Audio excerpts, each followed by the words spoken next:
شروع اللہ کا نام لے کر جو بڑا مہربان نہایت رحم والا ہے۔ اللہ کا حکم آ پہنچا تو کافروں اس کے لیے جلدی مت کرو۔ یہ لوگ جو اللہ کا شریک بناتے ہیں وہ اس سے پاک اور بالا تر ہے۔ وہی فرشتوں کو پیغام دے کر اپنے حکم سے اپنے بندوں میں سے جس کے پاس چاہتا ہے بھیجتا ہے کہ لوگوں کو بتا دو کہ میرے سوا کوئی معبود نہیں تو مجھ ہی سے ڈرو۔ اسی نے آسمانوں اور زمین کو منبع بر حکمت پیدا کیا۔ اس کی ذات ان کافروں کے شرک سے اونچی ہے۔ اسی نے انسان کو نطفے سے بنایا مگر وہ اس خالق کے بارے میں اعلانیہ جھگڑنے لگا۔ اور چارپائیوں کو بھی اسی نے پیدا کیا، ان میں تمہارے لیے جاڑے کا بھی سامان ہے اور بہت سے فائدے ہیں، اور ان میں سے بعض کو تم کھاتے بھی ہو۔ اور جب شام کو انہیں جنگل سے لاتے ہو اور جب صبح کو جنگل چرانے لے جاتے ہو تو ان سے تمہاری عزت و شان ہے۔ اور دور دراز شہروں میں جہاں تم زحمت شاقہ کے بغیر پہنچ نہیں سکتے وہ تمہارے بوجھ اٹھا کر لے جاتے ہیں۔ کچھ شک نہیں کہ تمہارا پروردگار نہایت شفقت والا اور مہربان ہے۔ اور اسی نے گھوڑے اور خچر اور گدھے پیدا کیے تاکہ تم ان پر سوار ہو، اور وہ تمہارے لیے رونق و زینت بھی ہیں۔ اور وہ اور چیزیں بھی پیدا کرتا ہے جن کی تم کو خبر نہیں۔ اور سیدھا رستہ تو اللہ تک جا پہنچتا ہے، اور بعض رستے ٹیڑھے ہیں وہ اس تک نہیں پہنچتے۔ اور اگر وہ چاہتا تو تم سب کو سیدھے رستے پر چلا دیتا۔ وہی تو ہے جس نے آسمان سے پانی برسایا جسے تم پیتے ہو، اور اس سے درخت بھی شاداب ہوتے ہیں جن میں تم اپنے چارپائیوں کو چراتے ہو۔ اسی پانی سے وہ تمہارے لیے کھیتی اور زیتون اور کھجور اور انگور اور بے شمار درخت اگاتا ہے اور ہر طرح کے پھل پیدا کرتا ہے۔ غور کرنے والوں کے لیے اس میں قدرت الہی کی بڑی نشانی ہے۔ اور اسی نے تمہارے لیے رات اور دن اور سورج اور چاند کو کام میں لگایا، اور اسی کے حکم سے ستارے بھی کام میں لگے ہوئے ہیں۔ سمجھنے والوں کے لیے اس میں قدرت الہی کی بہت سی نشانیاں ہیں۔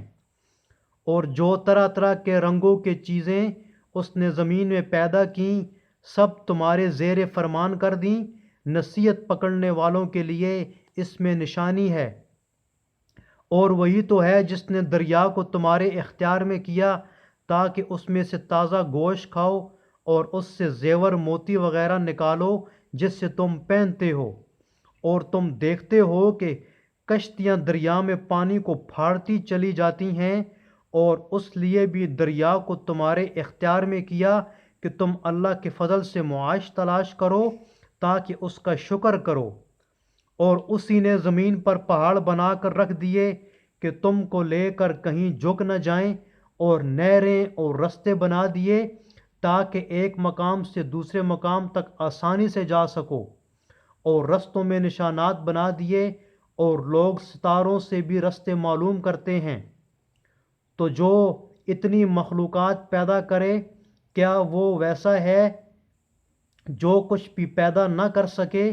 تو پھر تم غور کیوں نہیں کرتے؟ اور اگر تم اللہ کی نعمتوں کو شمار کرنا چاہو تو گن نہ سکو۔ بے شک اللہ بخشنے والا مہربان ہے۔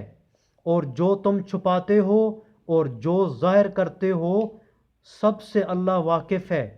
اور جن لوگوں کو یہ اللہ کے سوا پکارتے ہیں وہ کوئی چیز بھی تو نہیں بنا سکتے بلکہ خود ان کو اور بناتے ہیں۔ وہ لاشیں ہیں بے جان، ان کو یہ بھی تو معلوم نہیں کہ اٹھائے کب جائیں گے۔ تمہارا معبود تو اکیلا اللہ ہے، تو جو آخرت پر ایمان نہیں رکھتے ان کے دل انکار کر رہے ہیں اور وہ سرکش ہو رہے ہیں۔ یہ جو کچھ چھپاتے ہیں اور جو ظاہر کرتے ہیں اللہ ضرور اس کو جانتا ہے، اور اللہ سرکشوں کو ہرگز پسند نہیں کرتا۔ اور جب ان کافروں سے کہا جاتا ہے کہ تمہارے پروردگار نے کیا اتارا ہے تو کہتے ہیں کہ وہ تو پہلے لوگوں کی حکایتیں ہیں۔ اے پیغمبر صلی اللہ علیہ وسلم، ان کو بکنے دو، یہ قیامت کے دن اپنے اعمال کے پورے بوجھ بھی اٹھائیں گے، اور جن کو یہ بے تحقیق گمراہ کرتے ہیں ان کے بوجھ بھی اٹھائیں گے۔ سن رکھو کہ جو بوجھ یہ اٹھا رہے ہیں برے ہیں۔ ان سے پہلے لوگوں نے بھی ایسی ہی مکاریاں کی تھیں، تو اللہ کا حکم ان کی عمارات کے ستونوں پر آ پہنچا، اور چھت ان کے اوپر سے گر پڑی، اور ایسی طرف سے ان پر عذاب آ واقع ہوا جہاں سے ان کو خیال بھی نہ تھا۔ پھر وہ ان کو قیامت کے دن بھی ذلیل کرے گا اور کہے گا کہ میرے وہ شریک کہاں ہیں جن کے بارے میں تم جھگڑا کرتے تھے؟ جن لوگوں کو علم دیا گیا تھا وہ کہیں گے کہ آج کافروں کی رسوائی اور برائی ہے۔ ان کا حال یہ ہے کہ جب فرشتے ان کی روحیں قبض کرنے لگتے ہیں اور یہ اپنے ہی حق میں ظلم کرنے والے ہوتے ہیں تو مطیع اور منقاد ہو جاتے ہیں اور کہتے ہیں کہ ہم کوئی برا کام نہیں کرتے۔ ہاں، جو کچھ تم کیا کرتے تھے اللہ اسے خوب جانتا ہے۔ سو دوزخ کے دروازوں میں داخل ہو جاؤ، ہمیشہ اس میں رہو گے۔ اب تکبر کرنے والوں کا برا ٹھکانہ ہے۔ اور جب پرہیزگاروں سے پوچھا جاتا ہے کہ تمہارے پروردگار نے کیا نازل کیا ہے تو کہتے ہیں کہ بہترین کلام۔ جو لوگ نیکوکار ہیں ان کے لیے اس دنیا میں بھی بھلائی ہے، اور آخرت کا گھر تو بہت ہی اچھا ہے، اور پرہیزگاروں کا گھر بہت خوب ہے۔ وہ بہشت جاودانی ہیں جن میں وہ داخل ہوں گے، ان کے نیچے نہریں بہہ رہی ہیں، وہاں جو چاہیں گے ان کے لیے میسر ہوگا۔ اللہ پرہیزگاروں کو ایسا ہی بدلہ دیتا ہے۔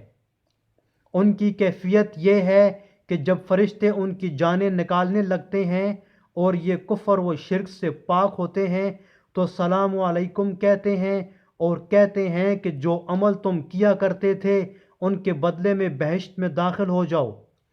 کیا یہ کافر اس بات کے منتظر ہیں کہ فرشتے ان کے پاس جان نکالنے آئیں یا تمہارے پروردگار کا حکم یعنی عذاب آ پہنچے؟ اسی طرح ان لوگوں نے کیا تھا جو ان سے پہلے تھے، اور اللہ نے ان پر ظلم نہیں کیا بلکہ وہ خود اپنے آپ پر ظلم کرتے تھے۔ تو ان کو ان کے اعمال کے برے بدلے ملے، اور جس چیز کے ساتھ وہ ٹھٹھے کیا کرتے تھے اس نے ان کو ہر طرف سے گھیر لیا۔ اور مشرک کہتے ہیں کہ اگر اللہ چاہتا تو نہ ہم ہی اس کے سوا کسی چیز کو پوچھتے، اور نہ ہمارے بڑے ہی پوچھتے، اور نہ اس کے فرمان کے بغیر ہم کسی چیز کو حرام ٹھہراتے۔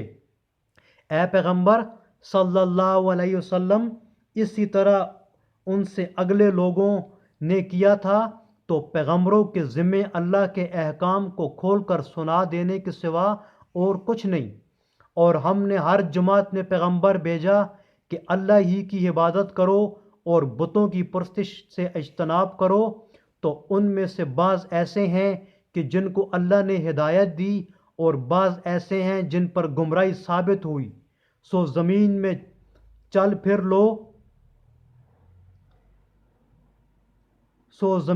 چل پھر کر دیکھ لو کہ جھٹلانے والوں کا انجام کیسا ہے۔ اگر تم ان کفار کی ہدایت کے لیے للچاؤ تو جس کو اللہ گمراہ کر دیتا ہے اس کو وہ ہدایت نہیں دیتا، اور ایسے لوگوں کا کوئی مددگار بھی نہیں ہوتا۔ اور یہ اللہ کی سخت سخت قسمیں کھاتے ہیں کہ جو مر جاتا ہے اللہ اسے قیامت کے دن قبر سے نہیں اٹھائے گا، ہرگز نہیں۔ یہ اللہ کا وعدہ سچا ہے اور اس کا پورا کرنا اسے ضرور ہے، لیکن اکثر لوگ نہیں جانتے۔